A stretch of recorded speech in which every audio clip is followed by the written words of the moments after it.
Μπορεί να τους πιάσουν, βέβαια. Των ελεγκτικών μηχανισμών, ναι. Σωστό. Λοιπόν, πάμε στο παγκαίο τώρα, πριν πάμε στα της οικονομίας. Ανακάλυψε ο Βαγγέλης Σουδουράκης μια επιχείρηση ελληνική που στέλνει τον περίφημο σχιστόλιθο Παγκαίου μέχρι τη Χαβάη και όχι μόνο. Είδαμε κάποια πλάνα με κάτι ανάκτορα, κάτι βίλες, κάτι παλάτια. Καλωσορίζουμε, καλημερίζουμε. Μισό λεπτάκι να βρω τα στοιχεία. Τον κύριο Γιάννη Χατζησάβα, είναι διευθύνων σύμβουλος, και τον κύριο Θανάση Νέστορα, είναι μηχανικός και διοικητικός διευθυντής. Καλημέρα και στους δύο. Καλωσορίσατε στην παρέα μας. Καλώς σας βρήκαμε.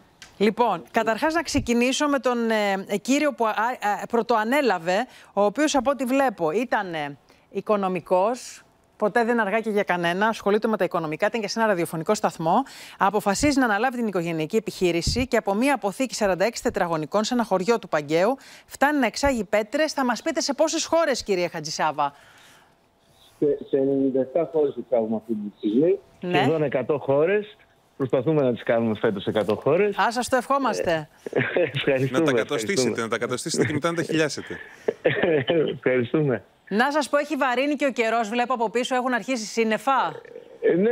Χθες είχε πάρα πολύ καλό καιρό, αλλά σήμερα φαίνεται θα μας τα χαλάσει ο καιρός. Γιατί μας κάνετε και μάθα μετεωρολογίας τώρα. Μας είπαν οι μετεωρολόγοι από τον Κάψονα και από τις ζέστες. Ξεκινάει δυτικά και βόρεια κακοκαιρία. Μια μέρα θα κρατήσει, μην ανησυχούμε, με βροχές και καταιγίδες. Οπότε βλέπω έχει φορτώσει εκεί ο καιρός. Ναι, φαίνεται.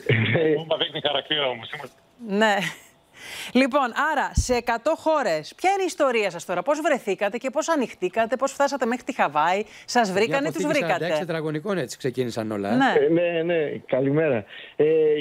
Το 1979 ξεκίνησε η εταιρεία σε μια μικρή αποθήκη 46-47 τετραγωνικών στο Χρυσόκαστρο. Είναι ένα χωριό 3 χιλιόμετρα μακριά από εδώ που είμαστε.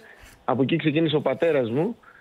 Και σταδιακά η εταιρεία εξελίχθηκε. Σήμερα στο χώρο που βρισκόμαστε είναι οι εγκαταστάσεις της εταιρείας. Είμαστε περίπου το 2000 εδώ πέρα. Η έκταση είναι 200 στρέμματα. Βρίσκονται τα τμήματα παραγωγής, τα γραφεία πωλήσεων. Κάνατε μεγάλη δουλειά, βρε παιδιά. Μπράβο σας. Μπράβο. Τώρα πώς βρεθήκατε? Να δούμε λίγο και κάποια πλάνα από τα οικίματα που έχουν φτιαχτεί από την πέτρα, να δούμε τι πέτρα είναι αυτή και πώς φτάσατε μέχρι τη Χαβάη, πώς σας ανακάλυψαν. Κοιτάξτε εδώ. Η Χαβάη ήταν το πρώτο oversea project που είχε πάρει η εταιρεία.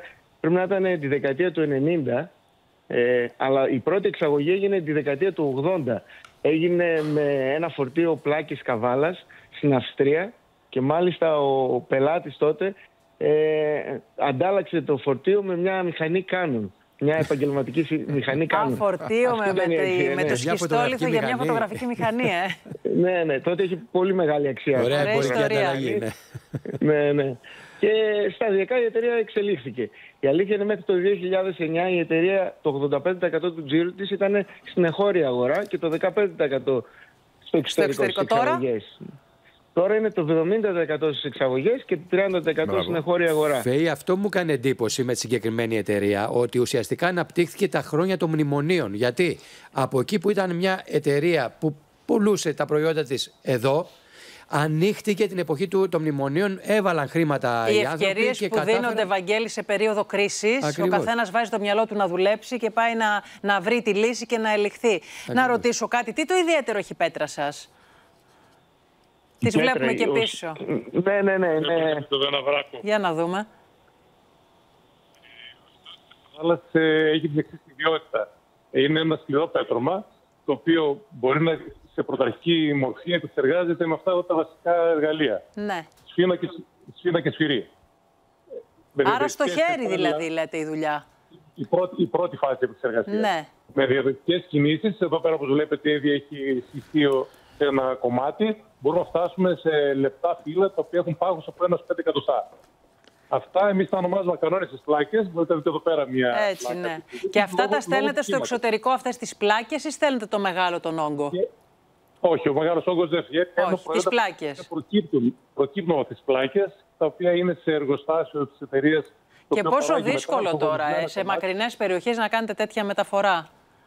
Εκεί χρειάζεται να το εξελίξεις. Ναι. Χρειάζονται συσκευασίες σωστές, χρειάζονται προϊόντα τα οποία να μην έχουν όγκο και βάρος, άρα χρειάζονται προϊόντα υπεραξίας. Να μην έχετε ζημιές στη μεταφορά, να μην έχετε φύρα. Εξάγουν μέχρι και βότσαλα, μια που είπες για τη φύρα. Γιατί νομίζω ότι ό,τι περισσεύει το κάνουν βότσαλο, αν δεν κάνω λάθος.